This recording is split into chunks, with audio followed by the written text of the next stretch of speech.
So, for those of you who don't know or aren't aware, I live in South Carolina. I live deep in the heart of what is known as the Bible Belt. And the Bible Belt, pretty much Christians everywhere. You can walk down a street and walk a mile and run into about 10 churches. And that's not an over-exaggeration. Literally, you see churches everywhere you go. So where I live, it's abundant with Christians, and I'm very much in a minority where I live in my beliefs, my religious beliefs.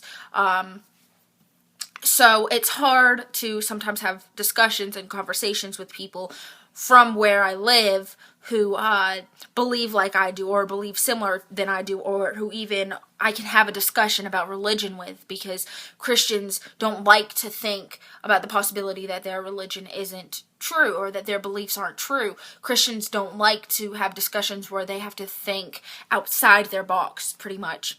And that's not a bash on Christians, but it is a bash on Christians, because I just feel like Christians just take in everything that they're told and believe it is true, rather than questioning it and verifying it with whatever source they feel is necessary, but they just believe everything that's fed to them.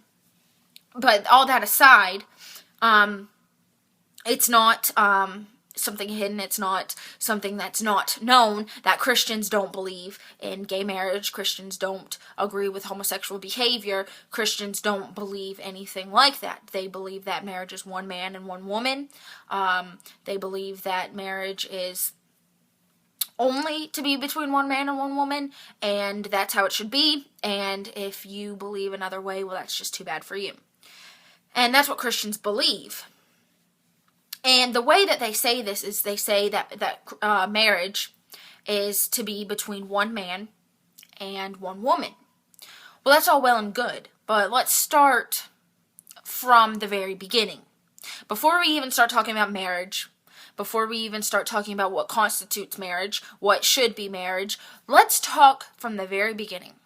What is a man and what is a woman? What constitutes a man and what constitutes a woman? Is it a penis and vagina? Not to be blunt, but is it the external appearance? Is it facial hair, a deep voice?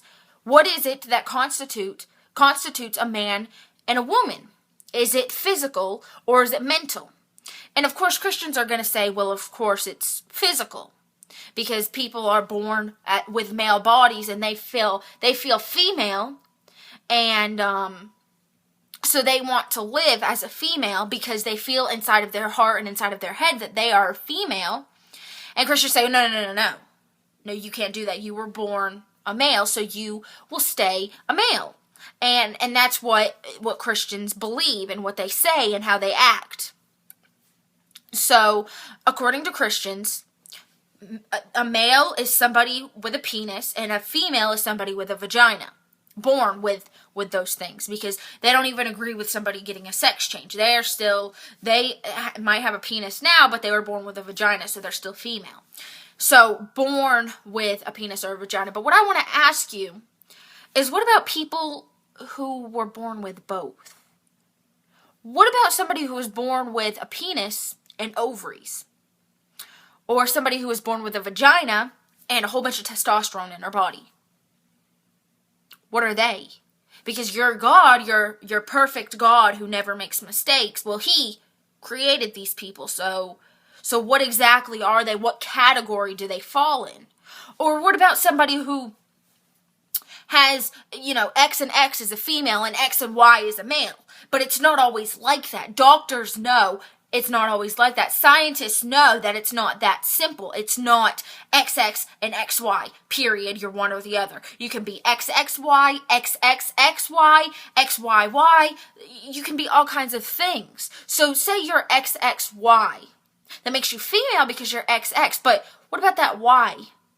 What if you are XXY, you're born and you look just like a female, but you have that Y chromosome that just pumps you full of testosterone and makes you feel like a male? Everything's not black and white, not even in the science and medical field. So why in Christianity, in a religion that can't even be proven, that can't be observed, why is everything black and white there? You know, if I'm born a female and I feel like a female, I feel like a girl, I am attracted to males. But what if I had been born in a male body? Me feeling like I do now, I wouldn't be able to be with females like I would a male. I wouldn't be able to act like a male. I would be very feminine and be gay.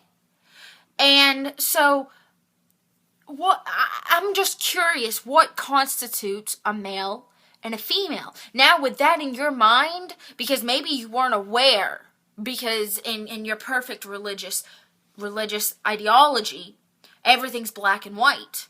Everything is male or female. But now that I've opened your eyes and showed you, well, see, in the real world of humans, it's not that simple. So how would you answer that? And what are your comments? Let me know down below, guys.